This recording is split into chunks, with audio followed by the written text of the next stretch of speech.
The streets of Manchester's Moss Side have become a battleground. Drugs-related violence and personal vendettas have brought many untimely deaths. In 3 years, there have been 21 murders in and around Moss Side. Many were teenagers. In April 1990, Egbert Williams was stabbed to death. In April 1991, Carl Stapleton was hacked to death with a machete.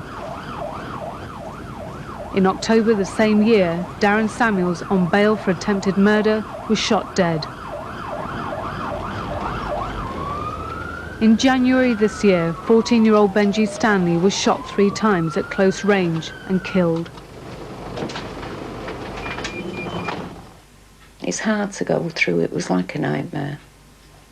I'd just been talking to Darren 10 minutes before, and the next minute I was holding him dying. All of a sudden, there was a judder of fire. I think there was 2 or 3 shots fired. Well, I wasn't counting. I was terrified. I dug down. They fell down. 2 of them, one of them fell down. 2 of them ran into the kitchen. The one who fell down actually got up and went into the kitchen as well. The bullet seemed to have skated straight across his face. And it didn't look that bad, but he was bleeding. I mean, he bled all over my arm and all over himself. He was obviously extremely worried about it. There was just a few people. There was no crowd. And there was blood like a river.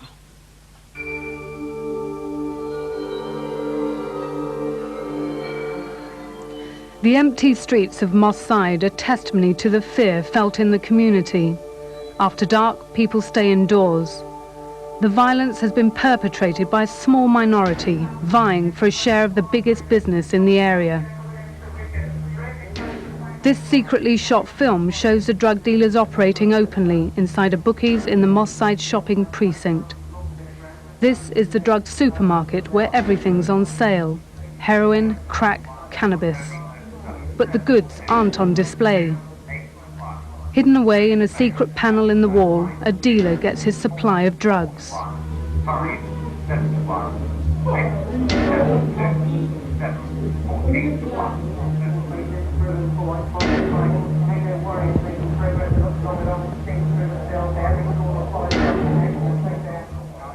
Hundreds of thousands of pounds change hands every year as addicts and suppliers buy their drugs from the dealers. 8 hours a day, 6 days a week, dealing goes on under the noses of security guards and shop staff. It's a business. They have a commodity and they have to sell it. Drugs is such a commodity, and the value of it, there's a lot of money to be gained from it. So it does have a sort of very high street value, and obviously no respect to anybody and no respect to life. So you have young people who have no other opportunity except into crime or into drugs. You have a situation where gangs form on different parts of the estate in the area. It's not a question of painting a picture of mass. It's only a very small minority of people that's involved in this. But it's a situation of those young people don't see any other future. A small number have affected the lives of those living in Moss Side. At this reggae concert, the organisers were expecting gang trouble. Everyone was screened for knives and guns. Here last summer, a young man called Lincoln Stewart was shot in the head.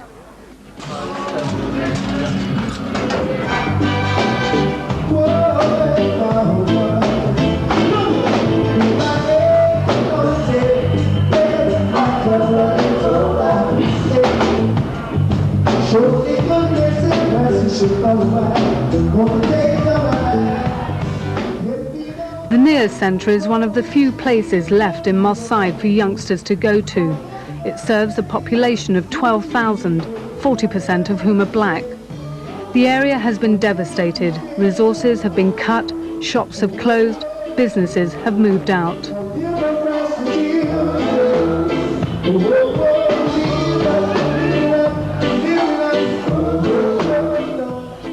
For people looking for opportunities, there are none. Among young black males, the unemployment rate is 85%.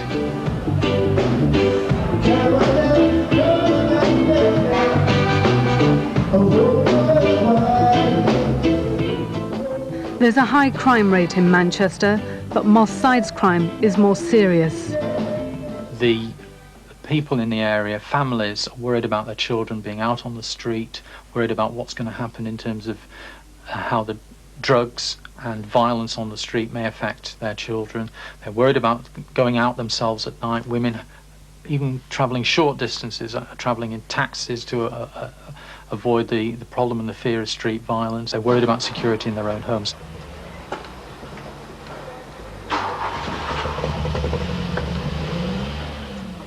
A drugs raid on a house in Moss Side.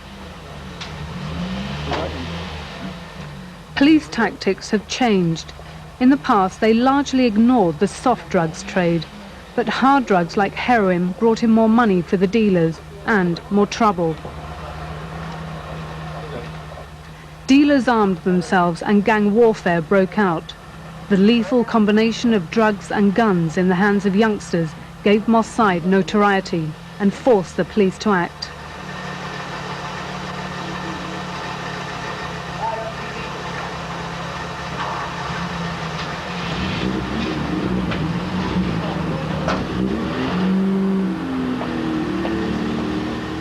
One senior police officer described Moss Side as a nasty, violent place.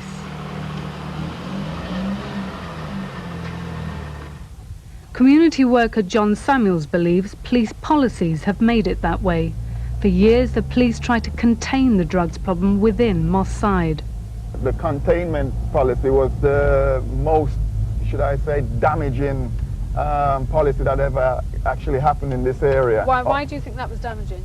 Because, as I said, it influenced young children. It influenced 12-year-olds, 10-year-olds, 14-year-olds.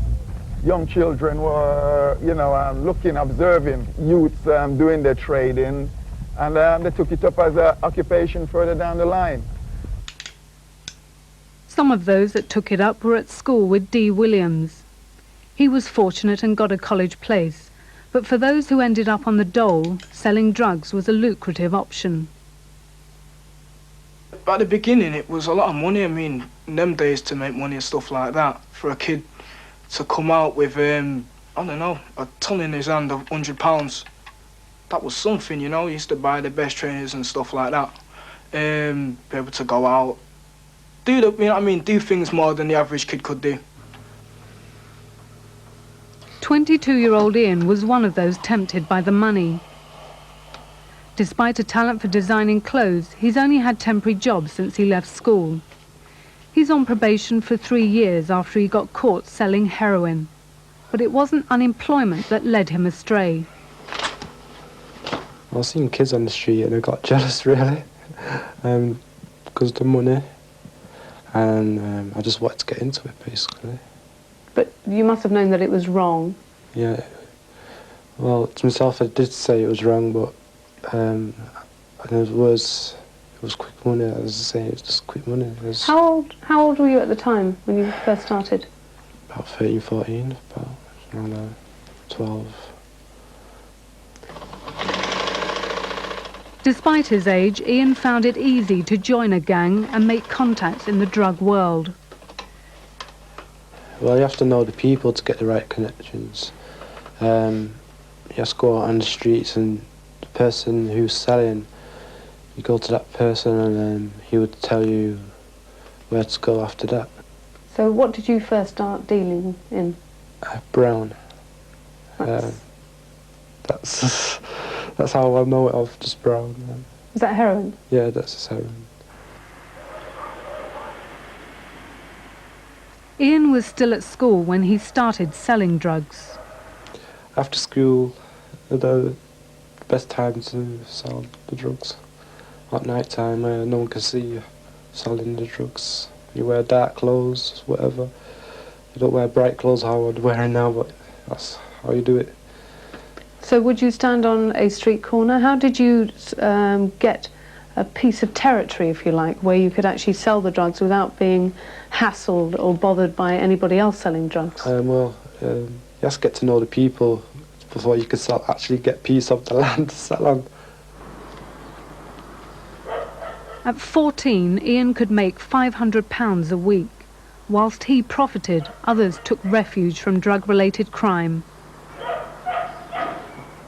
I grill up my windows and stuff like that, you know, because it's not so much that you're going to be sitting here one time and the next minute you're going to get a bullet in your head on accident, or you're going to get firebombed or whatever. Simple fact that you don't want thieves about, because one thing that nobody thought about at the time was that selling the stuff breeds a new type of thief, and that's what I'd call a smackhead, which is a scummy sort of person. Them people have no values, no meanings, no nothing.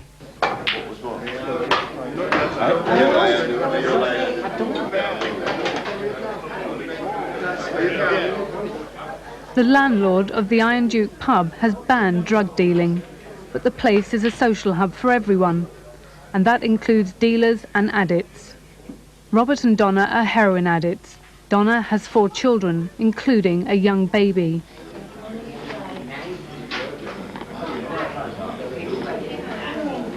How much money do you actually spend a day on drugs? Between 50 and 70 pound a day, sometimes more. How much roughly on average do you spend a week on drugs? About between 550 and 700. Is that Between 700 between you? Us, yeah. And how on earth do you raise up to £700 a week? I steal it from shops, Various places. Not off other people. Mostly shops. How much money do you think you have spent over the years on feeding your habit? About 150,000. You've actually worked it out to be £150,000. In the last 8 years. Shops have been forced out of business as the crime rate soars. Last year there were over 1,000 muggings, and burglaries are now commonplace. A small minority have brought misery to Moss Side.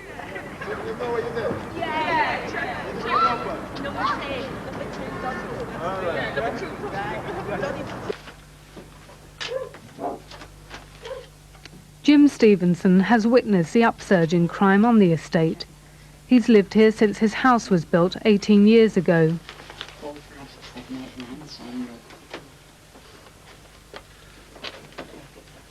Now retired, he devotes his time to a voluntary organisation which investigates miscarriages of justice.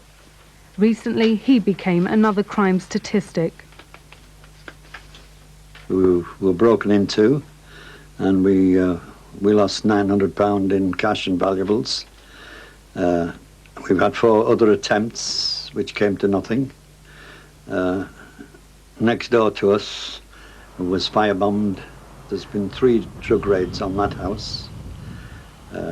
2 which found there was no drugs in the house.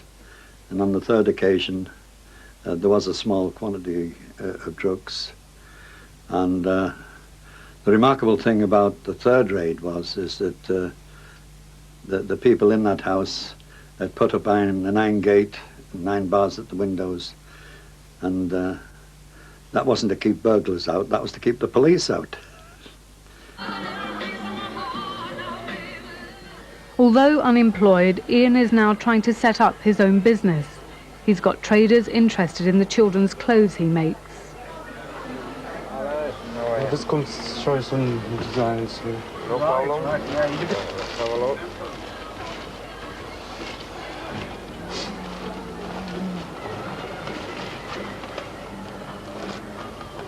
Excellent. When he was selling drugs, he made a fortune, which enabled him to move one step up and have others working for him. I gave them sometimes a 16th for a quarter of an ounce, and I make basically 500 for myself or more. Would you make that £500 just from one person that was selling the drugs for you, or from all of them together? No, from one person. And so from all of them, at the end of the week, you would get about £2,000. Yeah, you could say that, about £2,000 or more. It's a fact of life here that the black youth of Moss Side see the drugs business as their business, because that's all they've got. It's all they'll ever get. The employment position round here is means that young men, young people are absolutely being degraded and losing dignity through not being able to earn a living. Drug money equals power in Moss Side, and power equals territory. That territory has been divided between two main gangs. On one side of the estate is the Doddington gang, and on the other is the Gooch. During the years, petty arguments over women and cars escalated to arguments over drugs and territory. Feuds divided former friends and led to violence and even murder.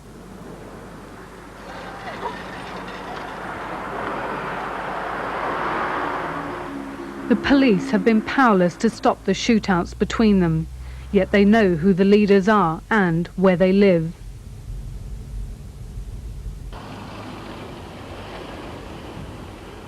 The Doddington gang have a reputation of being utterly ruthless.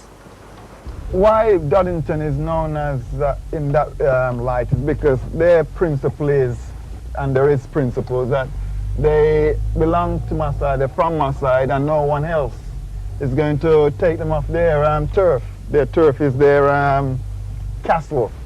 This is their kingdom.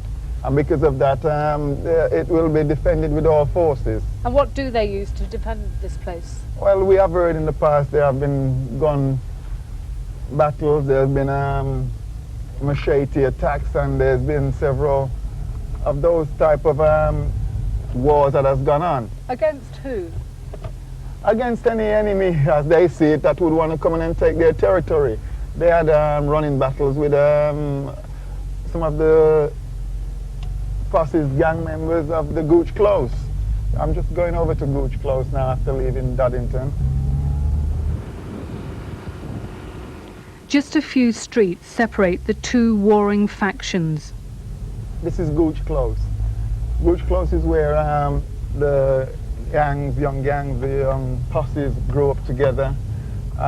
They similarly had the idea of the Doddington, which meant they'd protect their own turf by any means necessary.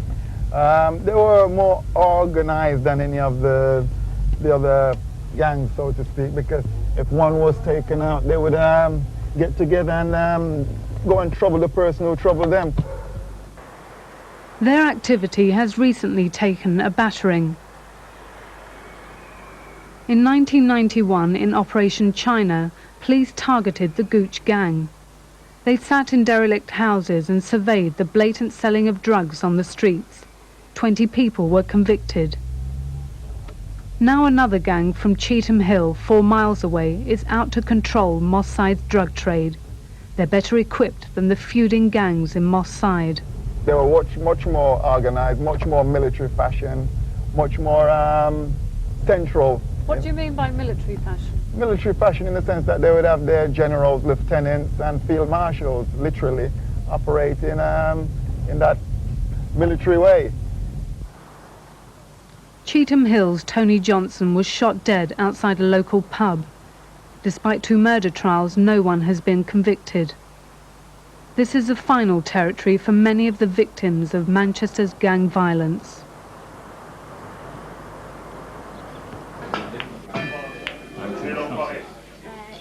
A new crime wave has hit Moss Side, known as taxing. Individuals and businesses are robbed by the gangs. Recently, a number of pubs have been taxed, including the Iron Duke, whose landlord was held up twice. On that first occasion, did they actually get any money? No. But they did on the second occasion? On the second one, because he caught me with the gun in his hand, so I couldn't do anything at that stage. How much money did they take? Well, I'd say about 200 and odd pounds. Did you actually see the guns on both occasions? And no, I didn't see the gun on the first occasion. I saw the gun on the Friday night, which was the second time when he came back. Because he came with the gun in his left hand. Do you know who it might have been? No, I have no idea because it was all covered up. It's only his eyes, 2 eyes, and his mouth I could see. What about yourself? Does it make you feel as though you want to give up? If there was a job to go to, I would give up. Yeah. But there's no job to go to now, so you have to try. Why is that? Do you feel that the situation has just got too dangerous? Yes, it's bad and it's getting worse every day. Another victim of the violence in Moss Side is heroin addict Robert. I got stabbed in the heart and I was dead on arrival at the hospital. And it was only for the heart surgeon being in the hospital after 2 heart operations that day that I'm here now. What actually happened? Can you describe the incident? I was walking through the square and someone asked me if I wanted to just go. I said no. He threatened to tax me, which is known as like taking the money off me, and stabbed me with a knife. I was in hospital for 13 days. I was in intensive care for 3 days on a life support machine, in a coma. The violence, while shocking, is commonplace. The police believe on average there are 2 or 3 shooting incidents every day. Many go unreported. Some are gang-related, some aren't. Even within gangs there is little loyalty. There's no trust in the drug world. There's no trust. So you wouldn't trust any of the other people in the gang? They didn't necessarily trust you? I talked to them, but I won't trust them. They could be with a friend or just talking to them while I'm on the street, selling to keep me company or whatever. And that's basically it, but I don't trust them.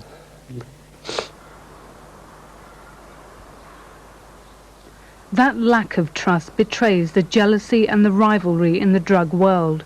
Ian learnt the only way to survive on the streets was to make his presence felt. You have to make them know they can't sell on that part of turf where you're selling. So yes, it's like sort them out. Right. So the only way to make sure that they don't encroach on your turf is to beat them up? Yeah, and, well, attack them really. How would you attack them? Would you use a knife? Yeah. As you say, a gun, but I never used one of them before. Never seen one. So did you beat up people Sometimes, to make sure yeah. that they remembered never to go back on your turf? Yeah, sometimes.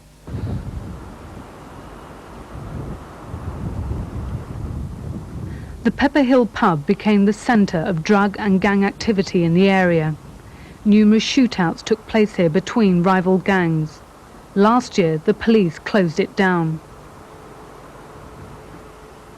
In March 1990, Egbert Williams was beaten up outside the Pepper Hill. The following night, he went back.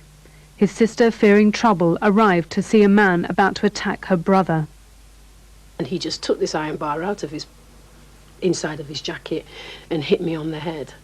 I then fell to the floor, and he and my brother clashed. As he and my brother were fighting, I then got up and I was holding on to him and hitting him and dragging him to get him off my brother. But then there was someone hitting me and kicking me on my back. I looked across, my sister was on the floor, and my other friend was on the floor, and this person was really laying into me in my back. So then I could feel myself slipping, and then as I was going to the floor, my brother fell, and his attacker fell on top of him, and I slipped and fell on top of his attacker. And at that point, I see my brother's head just roll back, and he just said, "Help me." Someone dragged me up off his attacker, and then they dragged him up, and my brother didn't get up, and there was just blood everywhere. Then I seen his friend drag him away, and they all ran off, jumped in the car, and screeched off away, and we were left there with my brother dead. I'm just coping somehow by God's will. But you know, it's dragged me down so much, and I can't keep any help.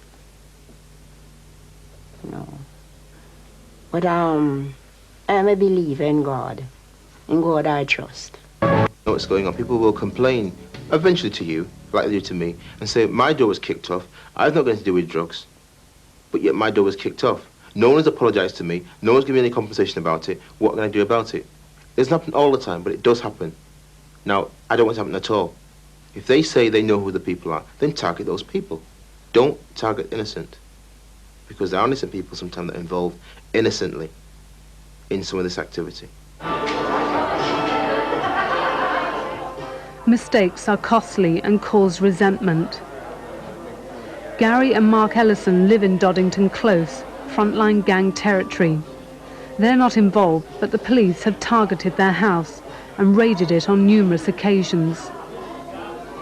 Mark is suing the police after he was subjected to a violent assault. They had me on the floor, standing on my neck, kicking me in the chest, in the back, standing on my legs. Quite a terrifying incident, really, that builds up from almost nothing. It starts in the routine and becomes a nightmare. I thought I was going to die that night, basically. About 3 of them came in the van after me, when they threw me in the van. I had the handcuffs behind my back. I was on the floor in like a lean type position like that, and they just started standing on my chest, putting fingers in my mouth, over my eyes, over my nose, saying things like, don't let him breathe, don't let him breathe, and just...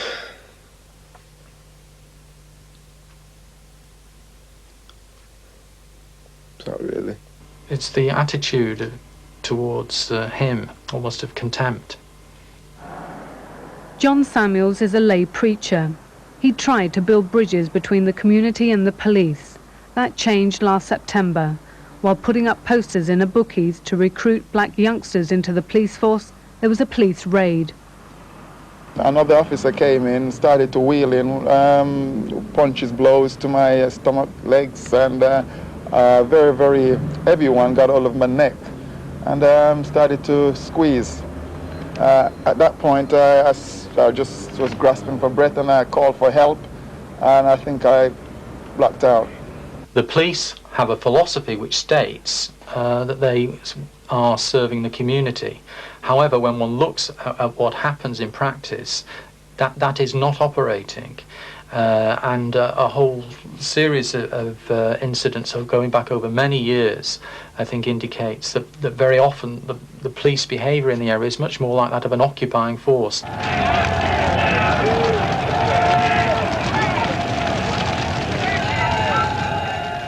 The bitterness between the youths and the police has a long history.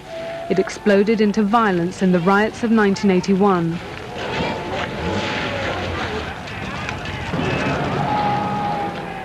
The embattled position of the police remains. Dispatches was refused cooperation in filming police activity in Moss Side. It was thought too sensitive. Has everybody submitted their expenses, those of you that have been on containment? If you don't put them in today, you probably won't get them. The last day is tomorrow. Can you all make sure you read this about the AJU? What we were allowed to film was his daily parade briefing. I just remind you that your annual leave forms are now out. No senior officer would give an interview, but junior officers were willing to talk. They explained some of the difficulties they face in Moss Side. Well, it's mainly the serious crimes that they don't come, they don't attend court. They'll give all the statements and the evidence, but actually attending court, they don't always attend. Do you think it's just because they feel that they shouldn't do it, or do you think people have actually threatened them? Mixture, basically, a bit of both. They've probably had threats, not to attend court and give evidence, so they've had second thoughts and not attended just in case these threats, are carried out. The main problems we have are with prostitution and drug offences and drug-related offences. A lot of it being spurned by no jobs in the area. and just a general dislike for the police in the area. You think there is a dislike? I think so, personally, yeah. Usually by the younger element that tend to rebel a little bit. What do you think the community should do to help you? There's not an awful lot really, apart from trying to trust us more, I would expect, which is going to mean a lot of work on the police side as well as cooperation by people in the street. Why do you think you don't have the confidence of the community? Well, again, I think it's the different backgrounds of a lot of the people on the area. A lot of the people are black people from the West Indies who may have been brought up in a different regime, or where they may look after themselves, whereas we hope that the police will look after the problems they have. What sort of problems do they have? Well, again, I think the things with the drugs, the people, certain people are brought up with where drugs are readily available and are used, are commonplace. Whereas in this country, they are against the law to use them and to have in your possession. Racist stereotypes will only make the police task harder. Brian Scott Ford is a former police firearms instructor.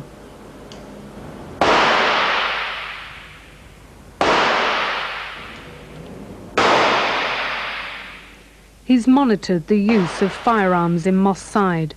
It seems the illegal weapon supply is inexhaustible.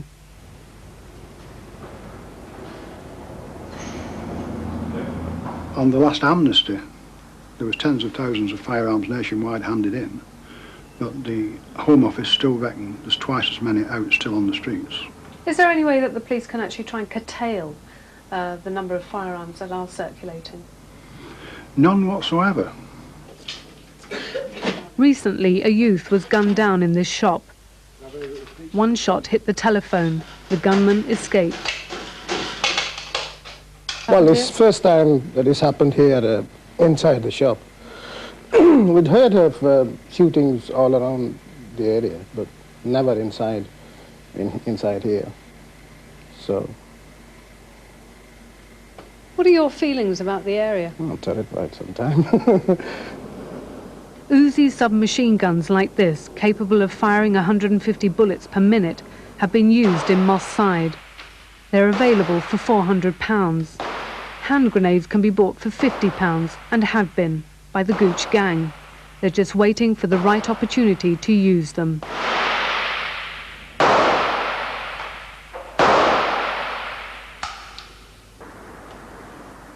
Six weeks ago at 3 a.m, at least 30 rounds, including armour-piercing bullets, were fired outside this house. Two Moss Side youths smashed their way in through the back door. One of the guys had a wound across the front of his nose, and we told him to sit down and wait for an ambulance to come, and the other guy was he wouldn't sit still, and he ran upstairs. He was looking out of all the windows, obviously worried that he was being followed. Now I think it's a power thing now. I think it's nowadays all they want to do is outdo each other, and they can't stand to see the next person that's selling making more than them, or the next group making more than them. So they'll go out of their way to destroy what they've got, hence the guns, and hence shooting people, and then it becomes a part of their honour to go whip somebody's ass, you know what I mean, stuff like that. It's stupid, but it's life. It's life down this end. It's also death. The murder of 14-year-old Benji Stanley in January horrified the community.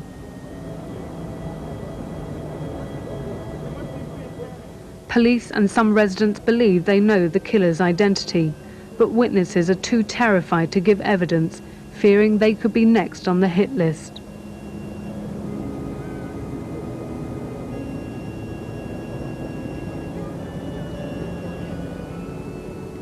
The police have a witness protection scheme, but it's proved a failure.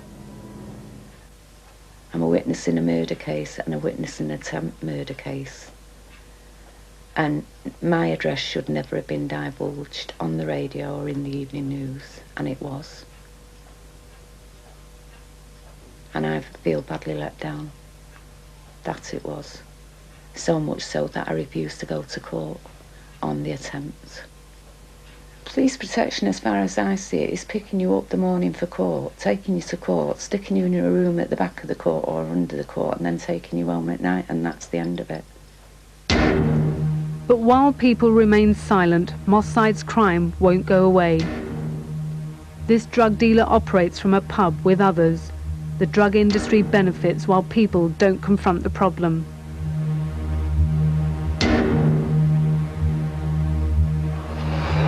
They don't inform us. We don't got strict instructions not to let anybody film. This bookies is in the shopping precinct. Dealing continues despite the patrols by the precinct security guards.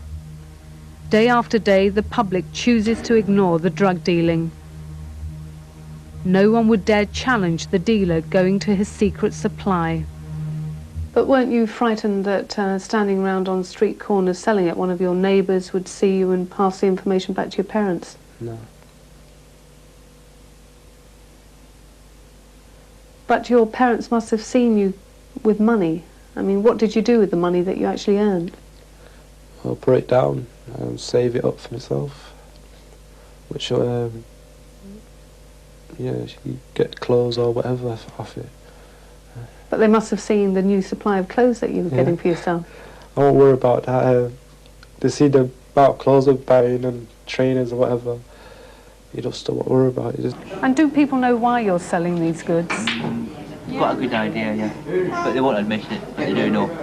And they're quite willing to actually buy the goods from you? Yeah, well, it's a bargain, isn't it? Like, you're getting a £200 leather jacket for like £50. You're not going to see no why. There are drug operations like this every week in Moss Side, as the police try vainly to clear out the dealers.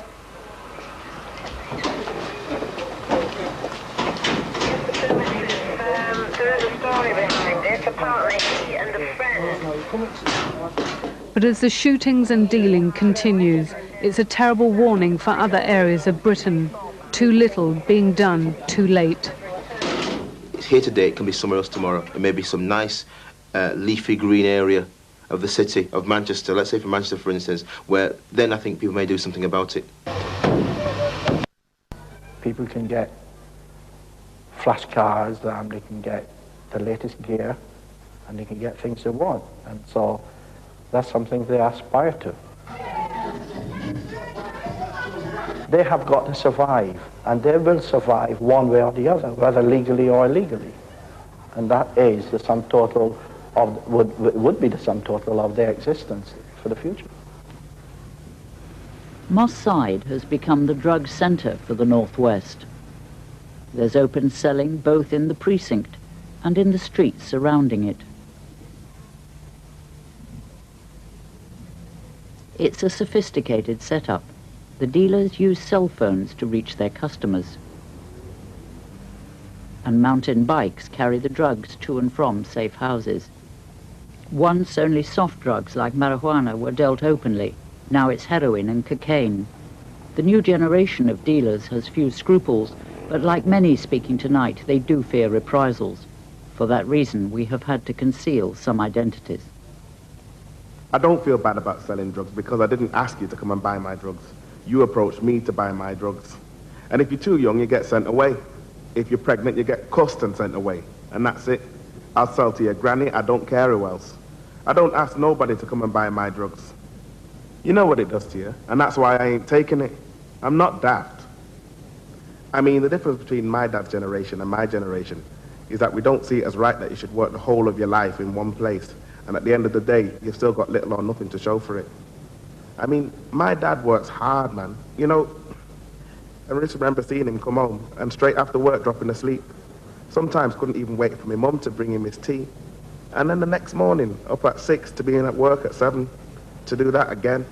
And for years and years and years. I've been seeing him do that for 20 years. And I'm not going to do that. For young men on the make, cocaine and heroin can bring big money, fast. If you're into drugs hard, selling drugs hard, you can make $1,000 a day, no problem. Drugs is the economy on my side, man. Serious. I mean, there's so many offshoots. You've got, like, people who've set themselves up out of drug money. They've made enough money out of drugs, and they've gone legal and set themselves up, doing good. give them a chance to do things, right? Half of them guys out there could be top businessmen. I mean, they've got business minds. Selling drugs is a business, you know what I mean? It's not like messing about or doing anything else. Selling drugs is a business. But it's a dangerous business. One man's profit can easily become another man's pickings. Many dealers now protect themselves with guns. There's a hell of a lot of trigger-happy people about the place nowadays. Whereas guns is concerned, I mean, it's not unusual to just walk on the front line and see a man with a gun. It's not unusual now. The American scene is now hitting here. You know what I mean? And people are trying to run away from this. You know, I've heard so many people say, no, it can't get here, and it's already here. They're not interested in physical violence, you know what I mean, one-on-to-one. They're coming to damage you. What the dealers fear most is what they call being taxed. But it's not the Inland Revenue who are after their money. Taxing goes like this. People sell drugs, yeah? And some make more money than others. You know what I mean? And some make a lot of money. Now, you can't put all this money legally away, sort of thing. So now, you know, you'll have a stash house or you'll keep some in your house or whatever. Now, people are watching to see how many punters you serve a day.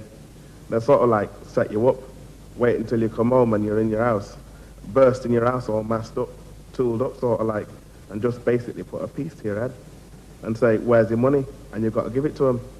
So if you want to be involved in the drugs business on a violent level, then you'll suspect or you'll feel like you need a gun because your next adversary's got a gun, your enemy's got a gun. So therefore you feel as though you've got to have a gun just to protect yourself.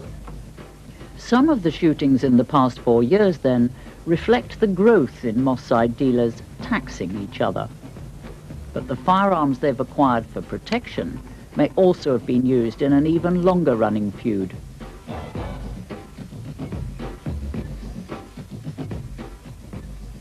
Cheetham Hill lies on the opposite side of Manchester from Moss Side, but the two have close ties. Many now living in Cheetham moved there when the old Moss Side slums were demolished. 10 years later, when redevelopment came northwards, there was a reverse migration from the terraces of Cheetham down to Moss Side.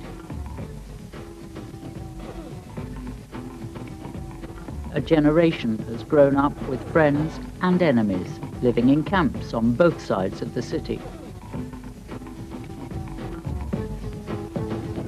With the Cheetham Hill and Moss Side business thing, well, that's like, there is some rivalry and gangster war business between them in a sense.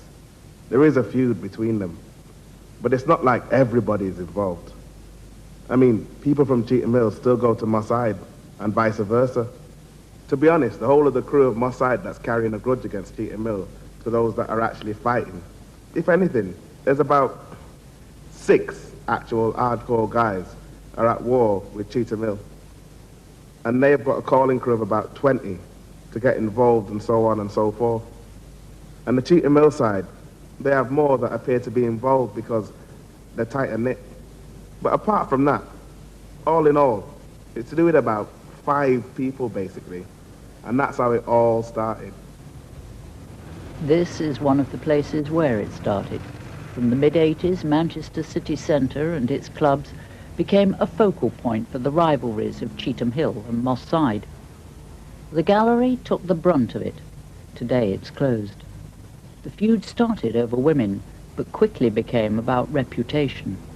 While Moss Side's notoriety came from drugs, a Cheetham Hill gang spent the 1980s carving out a name for violence, especially armed robbery. Them boys up there are sort of like known for security vans, flags, you know, stuff like that.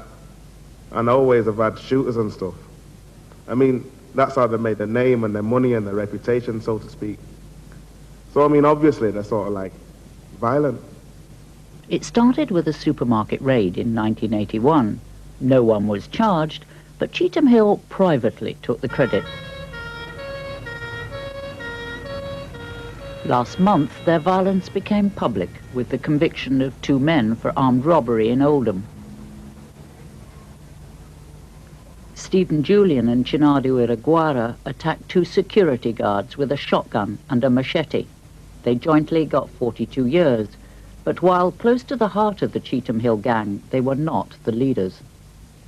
Cheetham Hill is tiny compared to Moss Side, only a quarter of a mile square, but that compactness has given its criminals a degree of organisation that their rivals don't possess. Them hillbillies, they just organise themselves like an army, really, you know what I mean? They've got the soldiers and the lieutenants and this and that. That's how they sort of like name themselves. Whereas people in Moss Side, they're not really interested in gang warfare because drugs has always been the way of life in Moss Side. But Cheetham Hill may be starting to extend their interests across the city. They now have links with other gangs, both black and white, in Longsight, Salford and Wythenshawe. Cheetham Hill does certainly seem a lot more organised because they seem to have formed alliances with Longsight and Salford, and they seem to move as one. Whereas in Moss Side, it's little groups of people who protect their own patch and don't look after anyone else. In that sense, Cheetham Hill seems more organised, whereas Moss Side aren't. At some point, there'll be a struggle for power, a struggle for turf. Longsight, Cheetham Hill, Wythenshawe, Salford are pushing for power. And to be seen to be weak is to be at a disadvantage. Once again, it may be the night spots of Manchester that first feel the gangs flex their muscles. People are reluctant to talk openly, but doormen, customers and club owners all tell the same story. We've been threatened twice. If you don't let us in, we're going to burn your club down, we're going to blow your legs off, wherever. But Cheetham will seem to have a notorious name gangland-wide, with instigating trouble in clubs and on doors. These guys walk in as and when they like. On one occasion, I was at a club and someone kicked the door off, and 17 or 18 people just walked in front of all the bouncers that were there. I turned to a guy and I said, "What the hell's going on?" And he said, well, he just turned to me and he said, "Salford." In Manchester, it's far, far greater than people realise. There's about 5 or 6 or even 7 nightclubs which have been threatened. They'll take the door, like they'll put their own men on the door, and whatever comes through that door, they get a percentage of, or take the old take. As I hear it, they try and sort of like control the door and a percentage of the bar. Otherwise, we'll do this and that or whatever, blah, blah. Because Cheetham Hill like to live that life, don't they? I mean, they're gangsters and that. I suppose that's how they go on. There's certainly certain clubs in the city centre who have been targeted. I know of one club that was turned over twice within the space of 3 or 4 weeks. The first time for about 14 grand, second time for 3 or 4, by people who the club owners actually knew. And it was rumoured that after the second time the place was turned over, the guys who did the job were seen ordering champagne, drinking champagne, and basically blowing the money that they just ripped off from this club at another night spot in Manchester. Longsight, Cheetham Hill, Wythenshawe, Salford are pushing for power, and to be seen to be weak is to be at a disadvantage. Until now, Moss Side's strength has been the scale of its drugs trade. It hasn't got a monopoly in the northwest, but nowhere else has such a thriving street business. Despite high-profile police operations, the problem remains. They ain't getting down into this thing. They don't know nothing, really. The police will tell you that they've cleaned up this, they've cleaned up... They ain't cleaned up shit. You know what I mean? This is something that's here, right?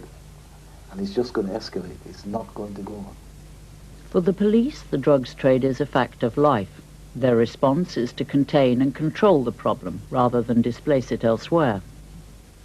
It is very much a containment exercise. I don't suppose at the end of the day we're ever going to stop it completely. However, we continue to do our very, very best in that direction. People do get arrested, drugs are recovered, and we will continue in that vein. But many Moss Side people press for still tougher action. The whole point about the drugs problem is that the drugs problem isn't really a Moss Side problem. It's a problem that the rest of the northwest has, but which they locate into the Moss Side area. It does concern me when people say that the police are happy to keep the issue locked into this one area, because I'm sure in my own mind that if drugs were being dealt in the more prosperous areas of Greater Manchester, that there would have been a much greater public demand that the thing was cracked down on. It's a concern that's also shared by black people in Moss Side. I've been surprised at the police response. And it's certainly the case where white people see these guys breaking the law, and they say the police aren't doing anything about it. Why should they get away with it when we can't? And it fuels the resentment that there is between black and white communities. The police have sat back and let this happen. They've known the consequences, but I suppose it's a gamble they've been prepared to take. But how high the stakes are now became apparent in February of this year when the drug squad did act in Operation Popeye. As the London train pulled in at Manchester's Piccadilly station, 2 Moss Side men were on board. Their luggage contained nearly 1.5 kilos of heroin, worth £250,000. Ian McIntosh and Maurice McPherson were working for a supplier with a near monopoly of heroin in Moss Side. Their arrest led to a brief famine of the drug, but it also triggered a 3-fold increase in reported shootings. McPherson in particular was a strong man, feared by Cheetham Hill. With him gone, there were many who wanted either to settle old scores or to fill the drugs vacuum. Cheetham Hill wasted little time in taking their grudges south through the city. At the International 2 Club in Longside, a reggae night came to a violent end when 10 men burst in waving pistols. There was an exchange of fire. 1 man was shot in the back, but managed to escape. That weekend, it seemed that gun law had come to South Manchester. There were car chases on both Saturday and Sunday. Guns were fired on both nights. A 2nd man was shot. On Monday, the police mounted Operation Takeover to investigate the shootings. This is the man who was shot at the International 2 Club. For Delroy Brown, this was the 4th time he'd been attacked. It wasn't to be the last. In May, gangs from Cheetham Hill appeared in Moss Side twice in broad daylight, at the annual carnival and at a Bob Marley concert. Bystanders were left in no doubt they were carrying guns. And this was a hot day, remember? And all the front line had on long mats or ski jackets. It means like they're carrying. These guys were walking around with their hands inside their coats, and that was really scary. That was really, really scary. They were armed. That was just a blatant show of strength, man, you know what I mean? They just wanted, when it was like intimidating people, wanting people to know how strong they were. There was a lot of people rushing around, not knowing what was going on. People screaming. And then I don't know where they came from, but I heard 2 shots. It didn't look as though they'd found the person they were looking for, but they certainly found his car. The BMW was a write-off. Once again, it belonged to Delroy Brown. Despite a 3-month investigation, the police have been unable to discover the identity of his attackers. But their raids in Cheetham Hill and Moss Side found more than 12 different weapons. These are just some of the weapons that we recovered during the course of our operation. This rather nasty-looking weapon here is a Walther PPK, which was in the possession of a 16-year-old boy, along with suitable ammunition for it. This one is a Smith & Wesson 38 revolver, another dreadful-looking object. And this one, a pump-action shotgun, which is extremely nasty, to say the least. To have that pointed at you would be terrifying, I would have thought. But if that's a sample of what we've recovered this year, which is obviously what it is, it really is quite frightening to think how many weapons might be about. In fact, Operation Takeover seems to have found only a fraction of the guns on the street. The reason why there's a lot of guns out there is because there's a lot of money out there now. Young guys got a lot of money, you know, and they just take it to spend on things that they think should go with money. Violence and fast cars and guns. Well, I've asked a guy before how easily it would be to get hold of a gun. And he says, well, how much are you willing to spend? And I says, well, what could I have? What prices do they start from? And he said, well, you could pick up a handgun for about 50 quid. You've just got to know where to go, where to get it. You can get any gun you like as long as you've got the money to pay for it.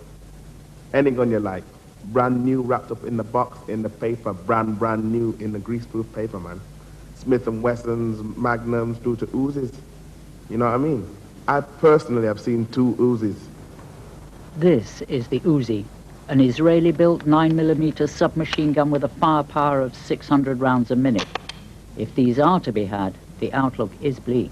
I've seen 2 Uzis myself, with the fold-over handles, the stamps, the greasy-looking barrels and all that.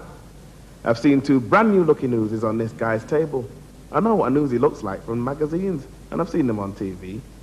And then by, like, the whole shape of the gun, really, you just recognize it like you'd recognize an escort. But there was one thing that was distinctive. The barrels are big. They're not small barrels. They're big barrels that are like, you know, 3 fire at a time sort of thing, close sequence. But there's a possibility that there will be more killings. I mean, you cannot guarantee that there won't be more. Differences will occur.